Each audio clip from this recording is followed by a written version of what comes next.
ನಮಸ್ತೆ ಮೇಡಮ್. ಹೇಗಿದ್ದೀರಾ ಹೇಗಿದ್ದೀರಾ? ಸರ್? ಸೊ ವೆರಿ ಆರಾಮ. Happy for you. Very happy. Sir, ಒಂದು ನಿಮ್ಮ ಹತ್ರ ರಿಕ್ವೆಸ್ಟ್ ಸರ್. ಹ್ಮ್. ಸರ್, ನೀವು ಹೇಳಿದ್ರಿ ನನ್ಗೊಂದ್ಸತಿ ಆ ಈ ಅಡ್ವಾನ್ಸ್ಡ್ ಕಲರ್ ಥೆರಪಿ ಆ ಅದನ್ನ ಕ್ಲಾಸ್ ಮಾಡ್ತೀನಿ ಅಂತ. ಪ್ಲೀಸ್ ಮಾಡಿ ಸರ್. ಎಸ್ ಮಾಡುವ ಮಾಡೋಣ. ನಾನು ಪ್ಲಾನ್ ಅಲ್ಲಿ ಇದ್ದೇನೆ. ಯಾಕೆಂದ್ರೆ ಇದು ನನ್ನದೇ ವೇ ಅಲ್ಲಿ ಇವಾಗ. ಹ್ಮ್. ಹೇಳಿ ಹೇಳಿ. ನೀವು ಸಯಾಟಿಕಾಗೆ ಹೇಳಿದ್ರಿ ನೋಡಿ sir, mega red therapy red red. ಅಂತ. Yes red. ಅದ್ರದ್ದು ಪ್ಲೀಸ್ ಕ್ಲಾಸ್ ಮಾಡಿ ಸರ್. ತುಂಬಾ ಎಫೆಕ್ಟಿವ್ ಇದೆ ಸರ್ ಅದು. ಹಾ. ಅದು ಎಸ್ ಎಷ್ಟು ಮಾಡೋಣ. ಪರ್ಸೆಂಟೇಜ್ ಕಡಿಮೆ ಆಗಿದೆ? ಹೌದು, ರೆಡ್ ಹಾಕೊಂಡ್ರೆ ಬೆಸ್ಟ್ ಆಗಿ ವರ್ಕ್ ಆಗುತ್ತೆ. ಸಯಾಟಿಕ್ ಅಂತ ಬಂದಿರ್ತಾರಲ್ವಾ, ನಾ ರೆಡ್ ಕಲರ್ ಹೌದು. ಹಾಕ್ಬಿಟ್ಟು ಒಂದು TM ಪಾಯಿಂಟ್ ಹಾಕ್ಬಿಟ್ಟು ಒಂದು ಸಿಂಗಲ್ ಸೀಟ್ ಥೆರಪಿ ಮಾಡಿ ಕೂತ್ಕೊಳ್ಳಿ ನೋಡೋಣ ಅಂತೇಳಿ ಒಂದು ½ ಆದ್ಮೇಲೆ, ಅದು 10 ನಿಮಿಷ ಆದ್ಮೇಲೆ ಮೇತಿ ಕೈ ತೆಗಿತೀವಿ ಅಲ್ವಾ, ಒಂದು 15 ನಿಮಿಷ ಆದ್ಮೇಲೆ ಹೆಂಗಿದೆ ಅಂತಂದ್ರೆ, ಓ ಸರ್ ಎಷ್ಟೋ ಬೆಟರ್ ಇದೆ ಅಂತ ಹೇಳ್ತಾರೆ. ಹೌದು ಹೌದಲ್ವಾ? ಹೌದು ಸರ್, ಹೌದು. ಹಾ ಹಾ. ಎಲ್ಲ ಸರ್, ಕಾನ್ಸೆಪ್ಟ್ ಇರುತ್ತೆ. ಹೇಳ್ಕೊಡೋಣ ನಿಮ್ಗೆ. ನಾ ಪ್ಲಾನ್ ಅಲ್ಲಿ ಇದ್ದೀನಿ. ಕಲರ್ ಥೆರಪಿ ಹೇಳ್ಕೊಡ್ಬೇಕು, ತದನಂತರ ಇನ್ನೊಂದು ಕೋರ್ಸು ಮರ್ಮ, ಇನ್ನೊಂದನ್ನ ನನ್ನದೇ ವೇ ಎಲ್ಲ ಹೇಳ್ಕೊಡ್ಬೇಕು. ಸರ್, ಇನ್ನೊಂದು ಕ್ವಶನ್ ಸರ್. ADHD ಸಾಲ್ವ್ ಮಾಡ್ಬೋದಾ ಸರ್ ಮಕ್ಕಳಲ್ಲಿ? ಮಾಡ್ಬೋದು, ಪ್ರಯತ್ನ ಮಾಡ್ತಾ ಹೋಗ್ಬೇಕು. ನಾನು ಹೇಳ್ತೀನಲ್ವಾ, ಬರ್ತಿರೋ ಡಿಸೀಸನ್ ಸಾಲ್ವ್ ಮಾಡ್ಬೋದು. ಟ್ರೈ ಹ್ಮ್. ಮಾಡ್ಬೇಕು. 100ಕ್ಕೆ 100 ಆಗಿಲ್ಲ ಅಂದ್ರೆ 10, 15, 20, 30, 50% ಆದ್ರೂ ಆಗತ್ತಲ್ವಾ? ಸರ್, ಪ್ರಾಬ್ಲಮ್ ಏನ್ ಗೊತ್ತಾ ಸರ್, ಅವರಿಗೆ ಪೇಶನ್ಸ್ ಇರೋದಿಲ್ಲ. ಇಮಿಡಿಯೇಟ್ ಆಗಿ ಸ್ವಲ್ಪನಾದ್ರೂ ರಿಸಲ್ಟ್ ತೋರ್ಸಕ್ ಆಗ್ತಾ ಇಲ್ಲ. ಇಮಿಡಿಯೇಟ್ ಆಗಿ ಸಿಗ್ತಾ ಇರ್ಬೋದು, ಆದ್ರೆ ಲಾಂಗ್ ಲೈಫ್ ಅಲ್ಲಿ ಸಿಗ್ಬೋದು. ಲಾಂಗ್ ಟರ್ಮ್ ಅಲ್ಲಿ ಸಿಕ್ಕತ್ತೆ, ಬಟ್ ಲಾಂಗ್ ಟರ್ಮ್ ಅವ್ರಿಗೆ ಅಲ್ಲಿ ಮಾತ್ರ ಸಿಗ್ಬೋದು. ನಂಬಿಕೆ ಬರ್ಬೇಕು. ಹ್ಮ್. ನಾನು ಏನ್ ಮಾಡಿದ್ದೆ, ಒಬ್ರು ನನಗೆ ರಿಲೇಷನ್, ಹ್ಮ್.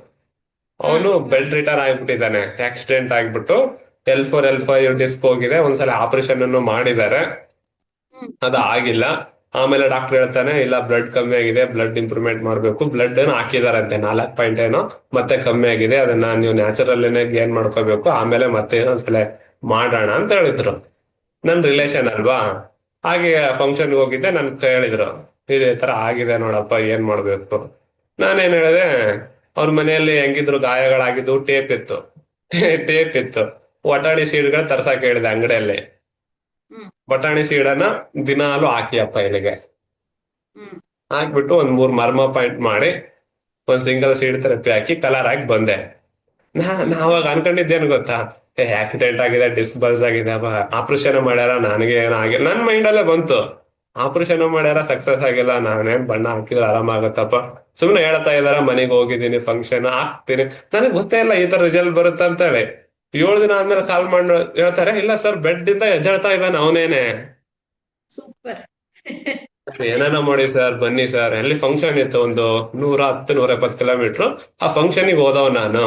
ಹೋದಾಗ ನಾನು ನೋಡಿ, ಫ್ಯಾಮಿಲಿ ಅಂತ ನೋಡಪ್ಪ, ಇವನು ಈ ತರ ಟ್ರೀಟ್ಮೆಂಟ್ ಮಾಡ್ತಾನೆ ಅಂತ ಎಲ್ಲರಿಗೂ ಗೊತ್ತಿರುತ್ತಲ್ವಾ. ಆ ತರ ಹ್ಮ್. ಅವ್ನು ಟ್ರೀಟ್ಮೆಂಟ್ ಕೊಡಕಂತ ಹೋಗಿಲ್ಲ, ಹೋದಾಗ ಹೇಳಿದ್ರು. ಟ್ರೀಟ್ಮೆಂಟ್ ಅಲ್ಲಿಂದೆಲ್ಲ ಕೊಟ್ಟು ಬಂದಿದ್ದೆ. 7 ಡೇಸ್ ಅಲ್ಲಿ ಎದ್ ಬರ್ತಾ ಇದ್ದಾನೆ. ಇಲ್ಲ ಬನ್ನಿ ನೋಡೋಣ ಕ್ಲಿನಿಕ್. ಇಲ್ಲ ಸರ್ ಬರಕ್ ಆಗಲ್ಲ, ನೋಡಿ ಏನಾರ ಮಾಡಿ, ರಿಲೇಷನ್ ಅಲ್ವಾ, ಹೋಗ್ಲೇಬೇಕು. ಮೊನ್ನೆ ಹೋಗಿ ಬಂದೆ, 1 ದಿನ 2 ದಿನ ಹಿಂದ್ಗಡೆ. ಎದ್ದೇಳ್ತಾ ಇದ್ದೀನಿ, ಇಲ್ಲ ಸರ್ ಅದೇನೋ ಬಟಾಣಿ ಸೀಡ್ ಹಾಕಿದ್ರಲ್ಲ, ಒಂಥರ ಎಳ್ದಂಗ ಆಗ್ಬಿಡ್ತು. ಅವಾಗ ಒಂಥರ ಎನರ್ಜಿ ಬಂತು. ಏನ್ ಒಂಥರ ಸುಂದಿದ್ದಂಗಿದ್ದೆ ನಾನು. ಆ ಬಟಾಣಿ ಸೀಡ್ 2-3 ತಾಸಲ್ಲೇ ಒಂಥರ ಮೈ ಎಲ್ಲ ಒಂಥರ ರಿಲ್ಯಾಕ್ಸ್ ಆಗ್ಬಿಡ್ತು. ಹಾಗಾಗಿ ಚಂದಾಗ್ ಹಾಕತ್ತೀನಿ ಸರ್, ನಾನು ಇದು ಬಿಚ್ಚದೇ ಇಲ್ಲ. 6 ಅವರ್ 12 ಅವರ್ ಬೇಕಾದ್ರೆ ತೆಗೆದು ಇನ್ನೊಂದ್ ಟೇಪ್ ಹಾಕಂತೀನಿ, ಇದು ಹಾಕೊಂಡು ಆರಾಮಾಗಿ ಇರ್ತೀನಿ. ಅದೇನೋ ಹಿಂಗ್ ಮಾಡಿದ್ರಲ್ಲ, ಭಾರಿ ನಿದ್ದೆನೆ ಬಂತು ಸರ್ ಅಂತ ಹೇಳ್ತಾರೆ. ಹಾಗಾಗಿ ಪ್ರಯತ್ನ ಮಾಡ್ಬೇಕು. ಅದು ಪ್ರತಿಫಲ ಏನ್ ಸಿಗುತ್ತೆ ಗೊತ್ತಿರಲ್ಲ. ಸುತ್ತ ಪ್ರಯತ್ನ ಮಾಡ್ಬೇಕು, ನಿಮ್ದೇನಿರುತ್ತಲ್ವಾ ಅದನ್ನ ಮಾಡ್ತಾ ಬನ್ನಿ. Okay sir. ಓಕೆ ಓಕೆ ಅಮ್ಮ, thank you. Thank you. Thank you.